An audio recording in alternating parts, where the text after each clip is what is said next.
Hey friends, all right, so good evening. Today is July 17th and it's about 6:04 or 5. And today is the committee of the whole meeting for the Groton Board of Education. So that is the call to order. The first order of business is the review. Is Joan at the meeting today? I was gonna say something. No, she had a little medical thing happen, so she's Okay. not in, but she'll get the video of this. We'll call you. Okay, so people to hear that is that Joan, who is essentially the clerk for the board, is not with us tonight, but she'll get the recording and send off the minutes from that. All right. Okay, and however, in her, so because you always make sure I do this, is I will take a motion for acceptance of the June 12th, 2003 meeting minutes. Can I have a second? I got Liz. Is there a discussion? Actually, that's the first. Can I have a second? Liz, yeah, thank you, Matthew. I got a second. Any discussion on that? Hearing none, all those in favor of the meeting minutes of June 12th, 2003, please say aye. Aye. Oppose, abstain, motion has carried. So Joan, just for your knowledge, Bev has out of town guests. Jay Whiteliff has gotten ill. And I believe Dr. William Horgan is out of the country at the present moment. So I just wanted that to be in the record. The rest is present. So let me just kind of, before we get into our agenda number 3, is just to kind of walk you guys through what I'm hoping is going to happen tonight. We have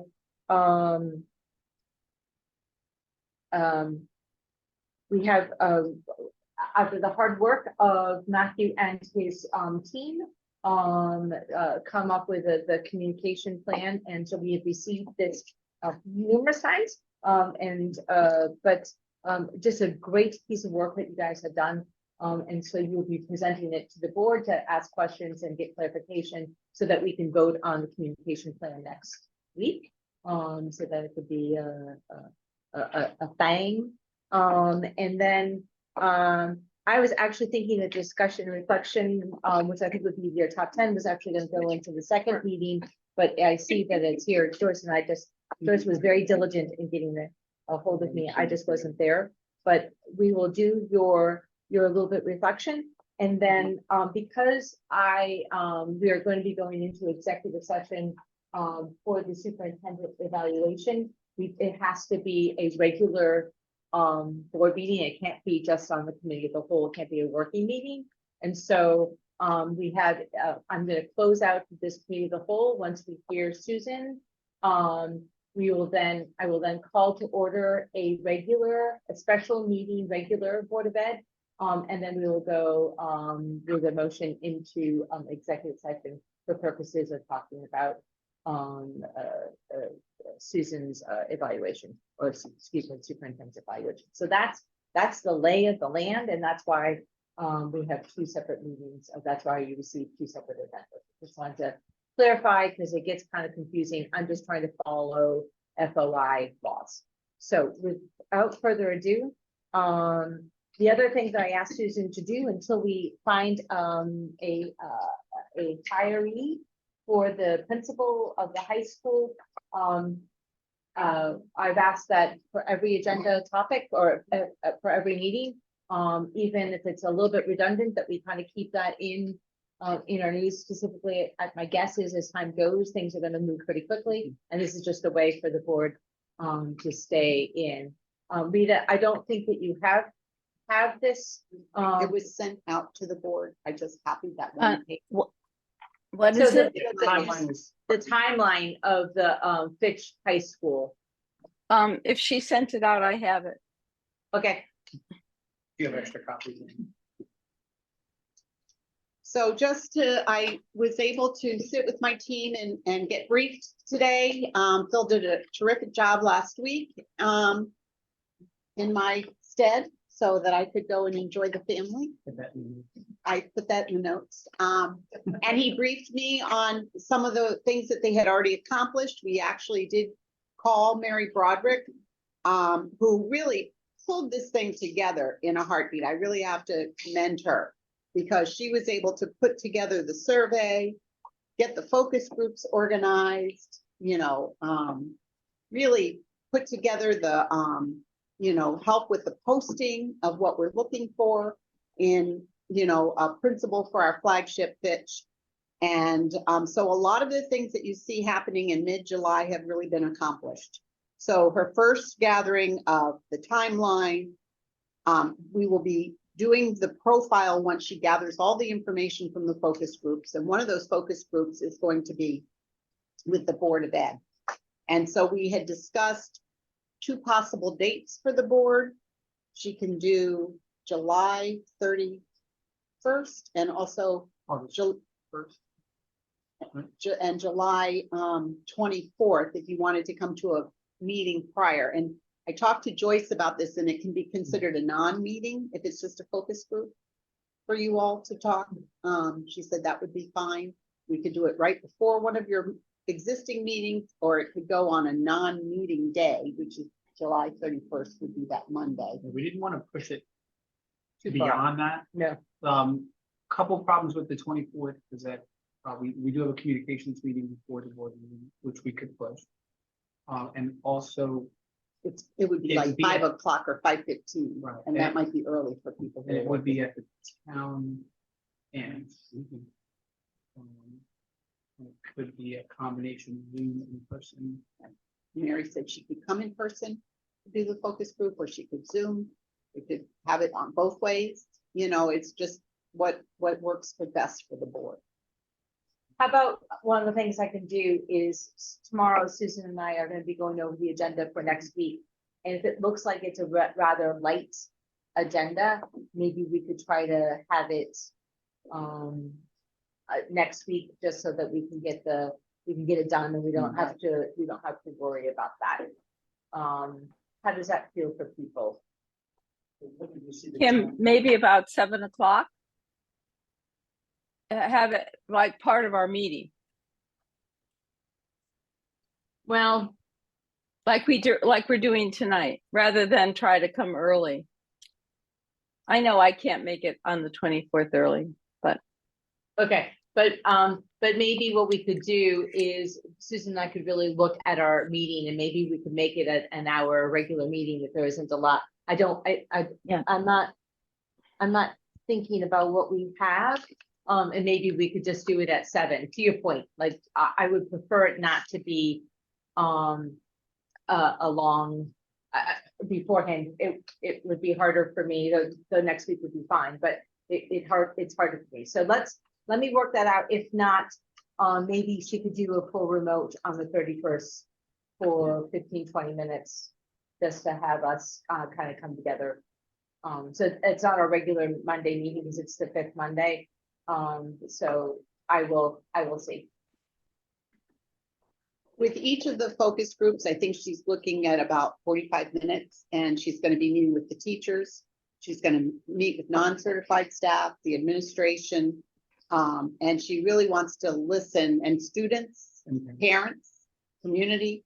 So she will be the 25th and the 26th. She's really running through several focus groups each day. I don't mean to interrupt, but the email that I shared and that was sent out last week was the focus groups was on that, and it does list the time, and it's a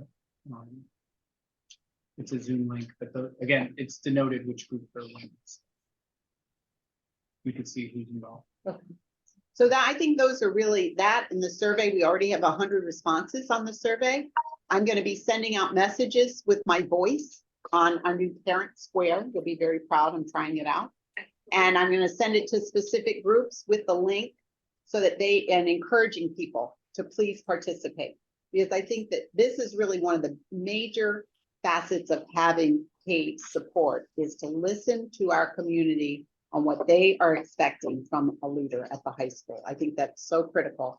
I think it's really critical that our board is able to be part of this and have their own say, because you know from an inside and an outside view exactly what we're. City officials to citizens. Well, we can absolutely, I send out my board notes, my everybody notes, weekly updates, and I can certainly send it out like that.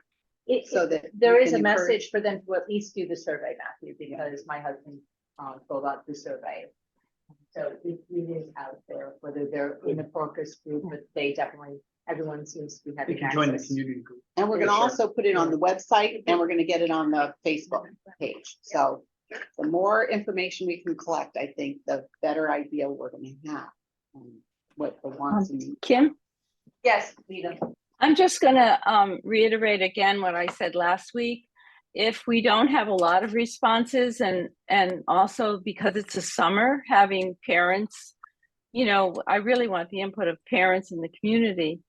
I would wait and have a interim principal and make sure we make the right choice this time. That's my feeling. Yep, So I just want to put it you- out there. It's tough to do a search in the summer like this for such an important position. Yep. That's my That's a 2 good point, cents. and you said it very eloquently last week and this week. So I hear you. Thank you. Absolutely, absolutely. Any other questions so we can move on? All right, so, yay. Once again, just thrilled about the work that has been done. Liz, I just want to know, have you received any applicants? We have 6 so far. Six so far, And its posting goes all the way till August 7th. right? There was a question raised about whether we were going beyond the Connecticut. We had someone from Utah, right? Just a little bit. Yes, it's a national search. It's a national Yeah. search. I couldn't hear Matthew's question. so Matthew wanted to make sure that it was above, was it beyond the Cape search, which was another thing. Right. I think that we had talked about, and, so Utah was one of the applicants. And Matthew's response was, he thought that it was just a suburb of Groton, so he wasn't quite sure we had met that map. All right, if we have no further comments, I am going to move us to the communication plan and Matthew. Well, at last month's communication committee meeting, we adopted a strategic communication plan for 23-24. It was submitted to the full board. I'm reading this because this is for the benefit of the citizens who may not be familiar with the process or what we're trying to do. So for those of you who've already worked with it, it's a bit redundant to get. So the plan was submitted to the full board at its regular June meeting, and thereafter distributed to all board members for review prior to tonight's discussion. Are you hearing me, Rita? Okay. As articulated in our committee statement of purpose, our principal function is to quote, strengthen positive interactive relationships with our entire community, internal and external audiences about Groton Public Schools. To help frame tonight's discussion for the listening viewing public, the 5 key elements of the strategic plan include 1, a concise statement of the communication committee's vision for fostering awareness of our district's mission, educational opportunities and support functions available to our students, and the work being done by the board, administration, and staff to attain the goals. 2, presentation of the communication committee's guiding principles upon which annual communication goals will be set to support and align with the board and superintendent's goals.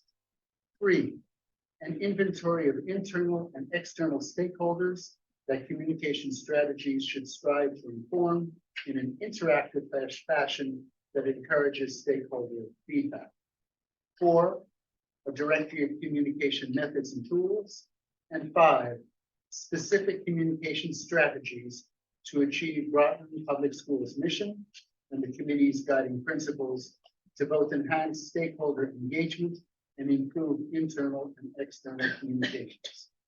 Before opening the process of board discussion, I'd like to recognize fellow committee members Elizabeth Porter and Dr. William Horgan, Assistant Superintendent Dr. Phil Piazza, and the district's communication specialist, Rebecca Bayes, without whom our work would have suffered. Finally, a tip of the hat to former committee chair Katrina Fitzgerald, who helped conceptualize and launch this effort. The floor is open for any discussion. I think what would be helpful is, just to kind of, I would prefer you not to read from the document, but just to kind of talk about the plan, I think would be helpful. Yeah, and I agree, you know, we definitely don't want to go page by page and line by line, but I think looking at the 5 strategies, which begin on page 10, are really the key elements of the plan and what we think the focus should be for the district. And these have been spoken in different ways, but just to be clear, and I will read these just because it'll help sort of move the conversation along. You know, the first strategy on page 10 talks about engaging the community and just understanding the mission of the school, and you know, really work on being transparent and robust in both internal and external communications. We can, and we'll talk about the different ways that we're going to do that. Strategy 2, again, things that we're already doing, but we want to improve upon, are promoting the achievements and the improvements and the initiatives that are going on in our schools. And that's to families, students, staff, and the general community. Strategy 3 talks about really allocating personnel and resources to do this. You know, we have, you know, Rebecca, she will lead the way in many of these efforts. And she'll be sort of the guide for our principals and our school personnel in helping improve the different aspects of this plan. Strategy 4 talks about gathering feedback. Again, we do that you know, at least once a year, but we'll look at how we gather feedback throughout the year to improve not only communications within the district, but the district as a whole. And finally, strategy 5 talks about being, you know, proactively planning, you know, for the case, how we communicate during a case of emergency or crisis. Again, something that we do internally. We have our school safety plan, but making sure that the community understands that we have these plans in place, not necessarily sharing those plans, but assuring them of the safety of their students in our school. So those were the 5 key strategies that I believe will guide the work of the district. We've talked about the role of the communications committee moving forward, would be to monitor this work and to help facilitate this work. And those were really the highlights. So yeah, the 5 strategies, I think really we felt like much of the work within communication would fall practically underneath one of those strategies for the most part, and really help us engage further with our entire community, and showcase what's happening in our schools. We talk about initiatives, but the challenges would fall under initiatives as well. You know, positive initiatives and how we're addressing challenges. Yeah, the plan, Negative or positive initiatives. yeah, the plan itself lists actions and different tactics that we will go about to achieve, you know, to move these strategies forward. And obviously those will be something that we'll continue to add to, and different things will come into our, you know, purview. But, you know, a lot of these we've already started, obviously, with our social media presence. And we'll see where, you know, where that takes us in the future. The parent square is another area that, you know, sort of coincided with the, you know, the start of this committee as well. So Yeah, our last The new website. communications plan was, our comprehensive communications plan was 2016. That was when there was an ad hoc communications committee. That's actually when I first joined the district, on a very small level. And certainly since 2016, we've had a tremendous number of shifts when it comes to communication, new platforms, all sorts of new ways to communicate. But the ways we like to communicate have changed drastically, particularly with COVID. And as we now come out of COVID, see what's going to stick and what people want to get back to. Do they want to get back to in-person events and community, and what does that look like? When is that appropriate? And when do we want to keep more of the digital presence? And something that I talk about a lot with principals and school staff, particularly as we prepare to launch Parent Square and the website, is we have a very diverse community here. We have a very diverse community ethnically, a very diverse community socioeconomically. But the one thing that most people are very sophisticated about is their media consumption and how they like to get information. Most people have some sort of smart device and are consuming media and information on a daily basis in a very sophisticated way. And that I feel like is across the board for the most part. So we definitely feel there's room and a need to elevate how we're doing things as a district to meet how our families want to take in information. Recognize Rita. Oh, I just wanted to commend the communications committee for this. It's excellent. Years ago, we had a standing communications committee, and I'm so happy to see it revived. I had one quick question. Are we on Twitter? We are not on Twitter. So Twitter Good. is actually one of the least, the statistics don't really support us being on Twitter. I don't have numbers at my disposal, but in terms of the number of people on Twitter is actually one of the lowest social media platforms.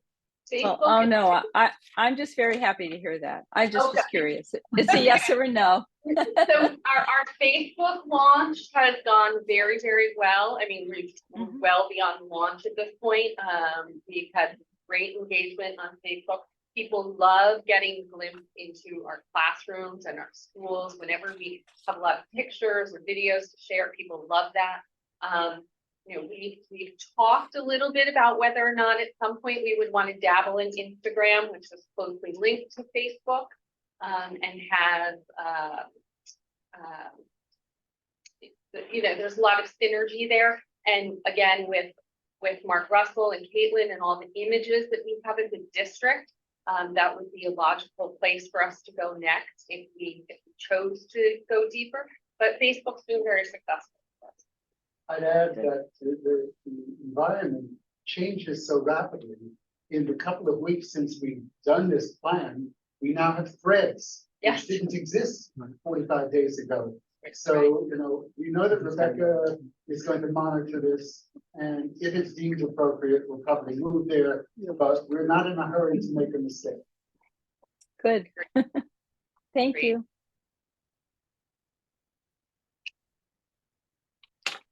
So I had two questions.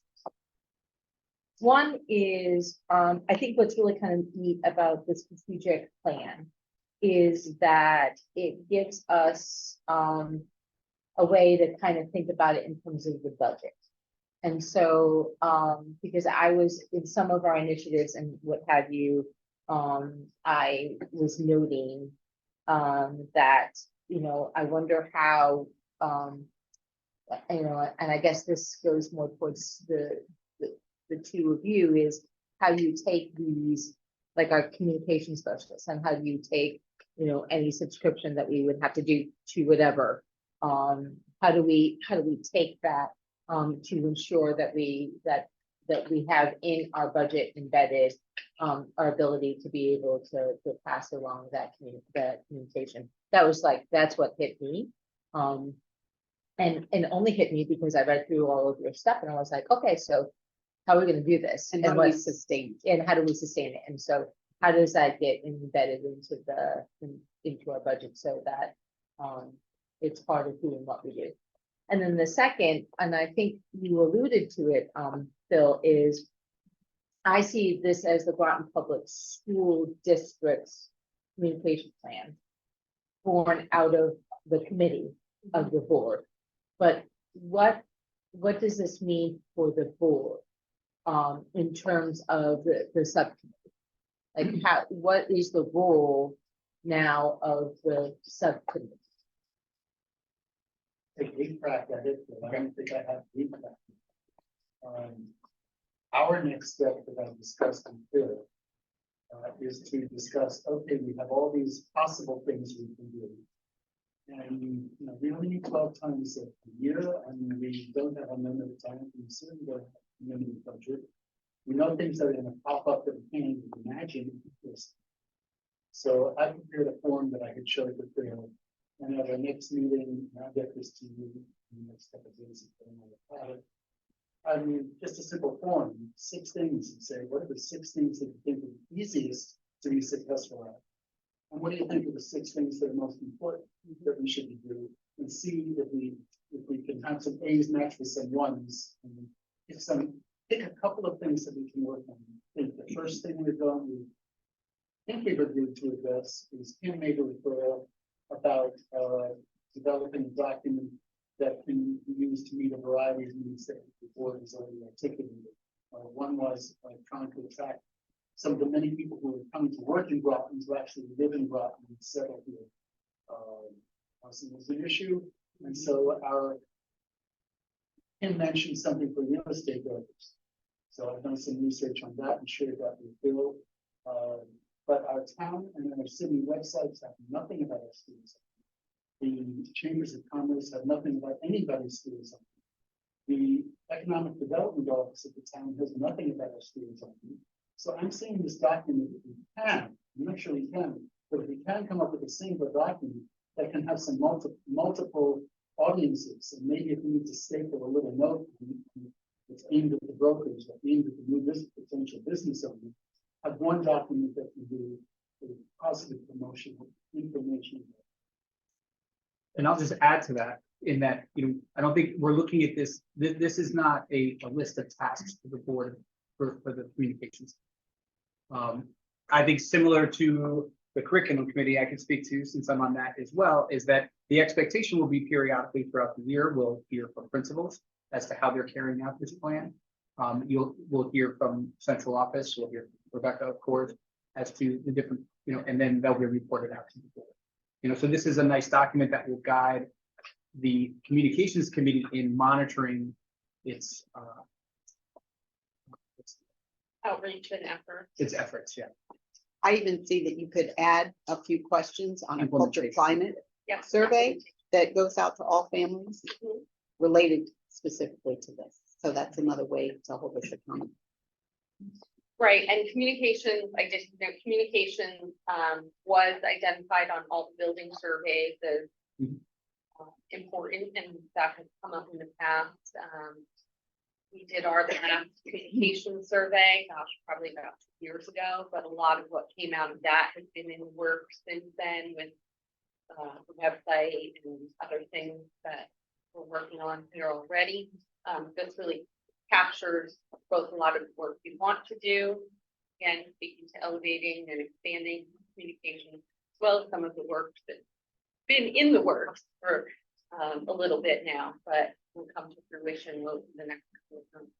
And I also want to remind people that we're talking about internal communication as well. Yeah. So I think it's important, you know, I mean, the surveys are a great way we get information from the community, but they're also a great way to get information from our teachers and from our students. We reported out this year often on our coffee chats were another way for central office to bridge communication with buildings, because that was identified a couple of years ago as an area that needed to improve. And so we will continually try to come up with ideas on how to improve that as well, to make, I think, to make the board as approachable as possible for teachers who want to come in the community.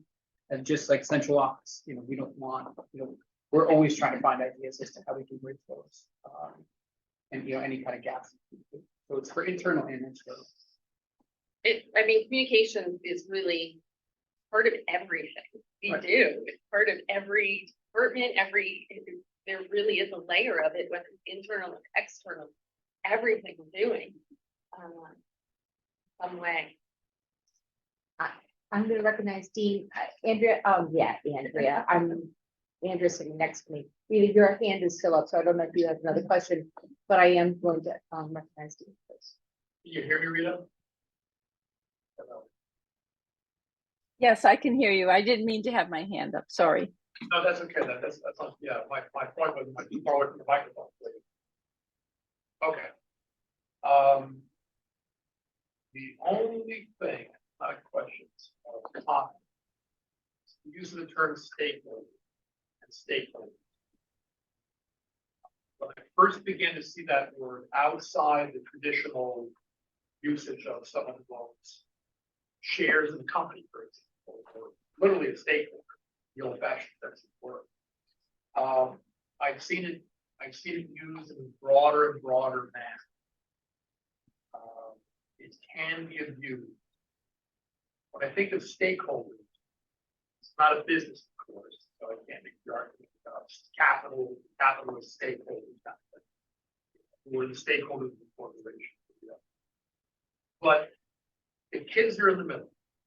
Okay, kids have families, parents, legal guardians, etc. Faculty is here to enable learning of sports, statutes, for the faculty, and that's it. Those are the real people involved. When I think of the media, when I think of those, well, the PTOs pretty full category, and literally parent teacher organization, other civic leaders, etc. I'm thinking of people who may have interest, who may be curious, who should be communicated to, but I would not put them on the same level as, say, parents or students or faculty. In other words, so when you use, just a question of how you use the term stakeholder. When we identify stakeholders, I do not want to place all the respect to media, for example, or mayor of the town, etc. They do not fall on the same level as the parents or the students, the faculty, or even the staff. We should communicate out to them, but I hesitate to use the term stakeholder all in the same group, because you can very often just sort of muddy the distinction there. At some point, everybody becomes a stakeholder. Everyone can play some interest. You'll recall when we had one of the media people here last month or before, she was very concerned with respect to challenges in library material by some small group that's running around the country trying to yank books off school library shelves. Well, I'm sure those people think of themselves as stakeholders because they have an interest in children's education. So we wouldn't count them as stakeholders. So I want to stick to the actual community. I think that makes a lot of sense, and maybe you guys can think about that. I just for a point of reference, I have been practicing since 1980 something. 1904. Yeah, not to started practicing, and stakeholders is a sort of like a non-public general term. But to your point, is maybe there could be some listing about what that looks like instead of just using the generalized term. But for right or for wrong, social service education stakeholders is Listen, I do law for business, and we love to use catch-all terms. We don't miss it. right. All about that. I think it's great. I think that's a good point. Thank you. I thought initially it was like beneficiaries. And then I said, oh, that opens up an entire. Yeah, that is. So then you suggested, I get your point. Guys. There are differential levels, and hopefully we'll be rising. And my last thought is the concerning part about the fact that there's not a synergy between the Board of Ed and the town of Groton. We service the same groups of people, is whether if there is a communication, and this might be something to kind of start to think about in January, is there a communication committee on the town council where they could be meeting on a more regular basis with the members of the Board of Ed communication committee, where we did the liaison, Yeah. but Yeah.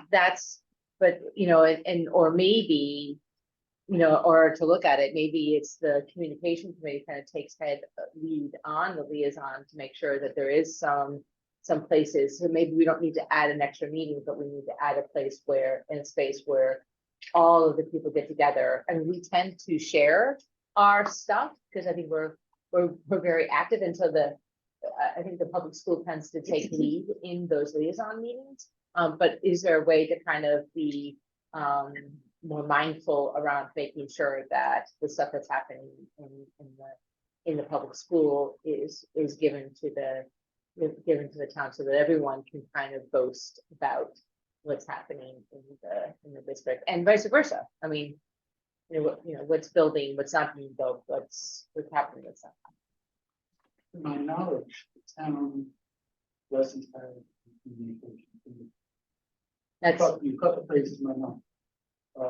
Stipulating that that's correct, that doesn't stop our community from figuring out whether the correct path to proceed to engage them would be to speak to the two mayors and express an interest in having them see what they might like to do. and I believe But that's not, no discussion. about Yeah. all of it. We talked about legislation too. yeah, being I part of think that. I think liaison meeting is happening in October, early September, and we could do two-way communication, or three-way, considering the city of Groton, so three-way.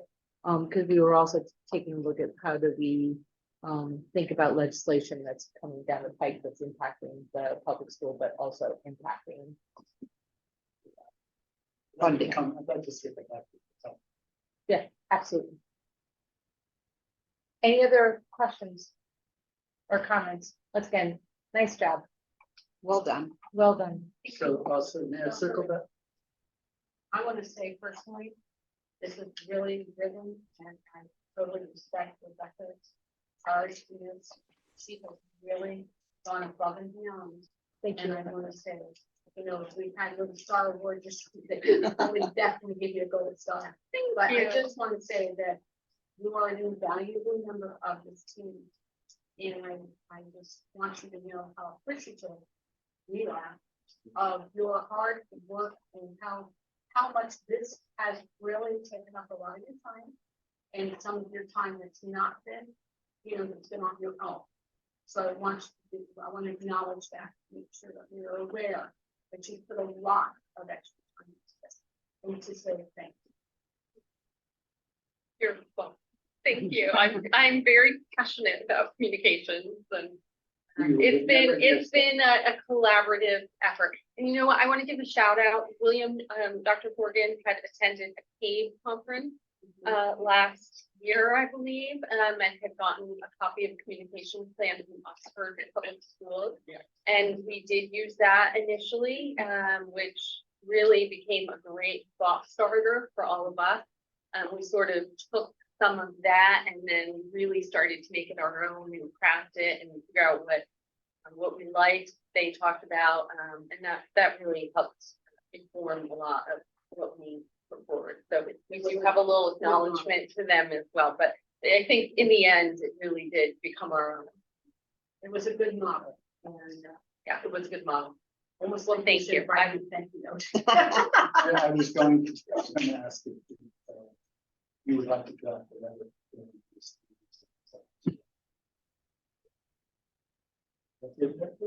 Sure. Let's ask you. Let's do that tonight. Anything else? Not on this, let's go back to legislation for a brief. Legislation, You raised the question of legislation, communication legislation. Last year, a couple of our legislators in November or December, to ask what it was we wanted them to do in the coming season. And I think we were kind of catching flies because maybe we've never been asked before, but we didn't have time to react to give them an agenda. I think we can, Susan, if you have an agenda for our legislators, get that together and we can help you in the way. So let's be ready to get to them early. which is what we were hoping to accomplish in the liaison meeting, is for us to kind of, as a group, kind of talk about the people who represent the city, the town, and the board. How do we, what are some of the concerns, what are some of the issues that we have? All right, anything else? All right, I'm moving us on to Susan, discussion and reflection of the 2022-2023 school year. So as you know, a superintendent's goals are really based on some work from Connecticut Association of Boards of Ed Connecticut Association of Public School Superintendents. And there really are some major categories, 6 categories. Number 1 is all about student achievement. And after a pandemic, it's first and foremost on our minds to really accelerate learning and you know, help close gaps and, you know, get kids in a really good place with their teaching, with their learning. The second is leadership, having a leadership, having number 3 is organization and management. 4 is community relations. 5, I think, is of utmost importance to me, and it's our Board of Education relationships, because it's our work together, our leadership together, that makes things happen. And then 6 is personal and professional qualities. So I always like to look back at a year and look at each of those goals, but also think about what's our top 10 that we've done together as a board and superintendent, administration, and the team. And definitely the communication plan was in the top 10. Not Letterman's top 10, but Groton Public Schools top 10. And so that was one of the things that I felt like really came to fruition. It's something that's been on our mind since 2016 to kind of revise, and you guys really made it happen. And I feel like with this plan, it's so comprehensive that, like, you're right, that all those strategies, we will be able to fit all kinds of communication. The good initiatives that are happening, but also the challenges that we face, and making sure that the board knows, all that is happening, and so does our community. One of the top things is always about student achievement, and we certainly saw growth from, our first really public data piece, and we looked at it all year long. I looked at it with the board. You asked great questions. There was a lot of two-way communication on, what to do next. And the Connecticut State Department of Education recognized 2 of our schools as schools of distinction, and that was Northeast Academy and Charles Barnum. So that felt like getting back to what we've done before in the past. Also, the Board of Ed worked so diligently with me with, really one of the first budgets that I kind of saw from beginning to end. Mike had helped me with one of the first ones, and we got it going, but this one really was on the part of business manager, this admin central office team, and our board. And I would say we turned every page, we looked under every cover, and we tried to be as efficient as we could possibly be. And we'll continue to do that. And also in search of grants and ways that we can help. I think that Shannon has probably 5, 6 different grants that she's working on now, and she's put a couple through. And the right to read, there's a couple $100,000 out there to help us with the science of reading, and we're going for it. So just knowing that, we're trying to find every possible way to help support with some of these unfunded mandates. So whenever they're going to be able to give us a grant for these things, we're going to go for it.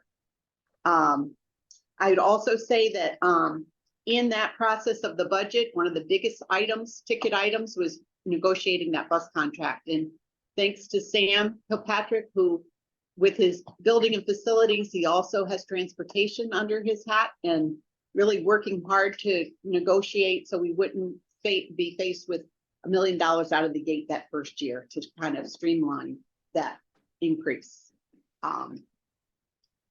The other thing with our diversity, equity, and inclusion vision goal that the board has taken on, one of the ways we actualized that goal was listening to our students who were saying that they wanted to see more diversity in those high-level classes. Why don't more kids like me take these classes? And so we did an outreach, and we did a policy that was revolutionary, that really said if a child wanted to participate in a course, we wanted them to have that opportunity. So, and we would support them in that. So I couldn't be more proud of this board and some of that work that was done. We have had the shifting of the balance with reading, and really looking at the science of reading. And I'm really excited to share with the board some of the work that's been happening even over the summer with book talks and with professional development, and even with realizing a scope and sequence of phonics K through 3 that I'm very proud And I think will make a big difference. Even using some new materials, like University of Florida's UFly phonics program, which is really well received by a lot of people, including many of my families who have children who are dyslexic. And then, of course, we continue to roll through with the tridemic this year and, looking at people's health and well-being, physically, socially, emotionally. It was really important to be responsive to needs and, really try to give people room and areas where they could really kind of get through some of these challenges and help support them in that. I would say number 8, I took as social emotional learning was a priority goal so that principals, had teachers really looking at that in their classroom. They took a look at that in their building for their teachers. So really looking at that in a comprehensive way.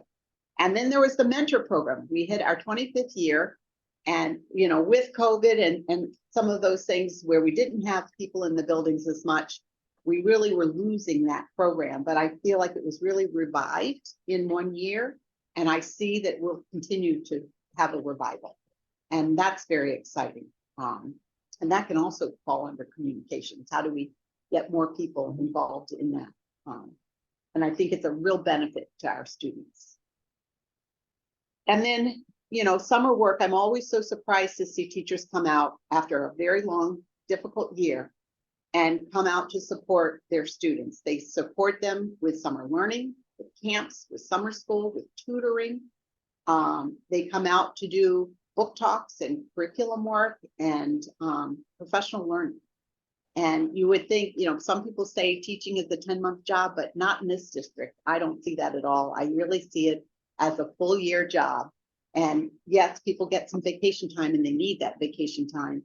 But I do see our teachers really and our administrators really pulling together and getting some wonderful work accomplished and for the benefit of our students. So that was kind of my top 10. So I just wanted to share that with you all as I have and the community and just reiterate that it's our work together that, causes the leadership team and helps us get things done together. And, not just looking at accolades, but questioning and asking and seeing if we can do it any better. So I appreciate that. Thank you. The bus contact was this year? Yes. Yeah. Like it feels like It's all in 1 year. a lot happened. And the buses were running very smoothly compared to the year before, if you remember. So,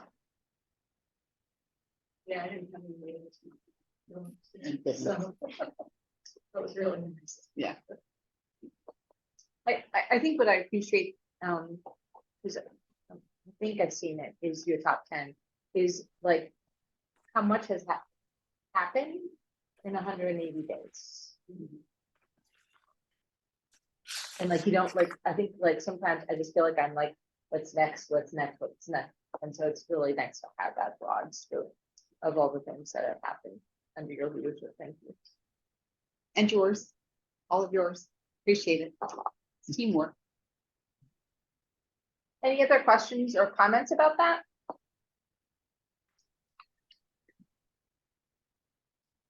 I would take a motion for adjournment. Second. All those in favor, please say aye. Aye. All those opposed, say nay. Motion is carried. We are now completed with our committee of the whole meeting. Thank you, guys. Yes. You can take a 10-minute break. Yes. How about if we, we're gonna meet again at 7. Yeah, so it's a 5 minute. Thank you, Mark, That's internal. Caitlin. Yes.